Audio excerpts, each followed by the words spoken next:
When we talk to people who are working to make autonomous cars reality, they're fairly confident. They say essentially, if we haven't completely figured this problem out by 2020, so 8 years from now, we will have failed. So in a technical sense, a computer that can drive itself around in traffic should be possible by 2020.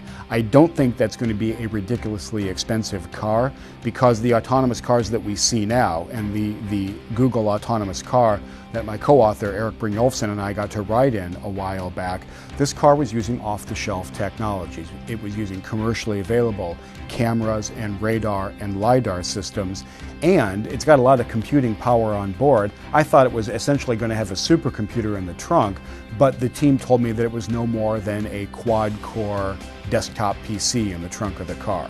So this is all fairly standard gear, not ridiculously expensive, and these sensors are also getting cheaper over time because they're digital sensors and they obey kind of a Moore's law price trajectory over time as well.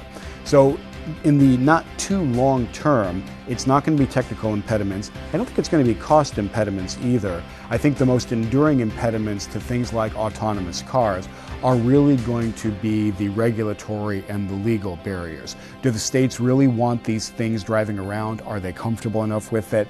And when an accident eventually happens, and these things will, even if someone else drives into the car, there will be accidents. How's this going to shake out in the legal system? Because people are not going to be willing to make cars if it turns out that they can get sued for the entire value of their company every time one of them has an accident.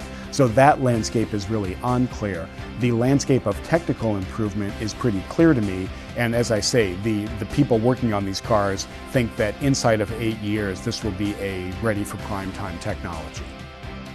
It turns out that the only infrastructure you need these days for an autonomous car is a car that drives down the road sometime in advance, taking a huge amount of sensor data about that road. How wide is it? Where are the lane markers?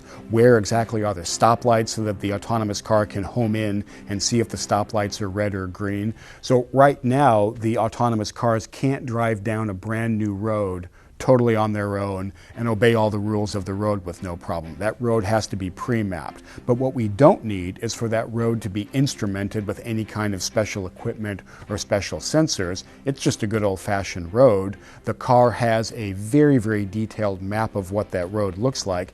As it's driving down that road, it sees the other cars on the road, it sees traffic, it sees things on the side of the road. The algorithms are now so smart that it makes a guess about where the blind spots are of all the other cars on the road and tries hard not to drive in any of those blind spots. Now, that's not something I do when I drive down the road, so I'm very confident these autonomous cars are going to be better drivers than you and me in the not too distant future.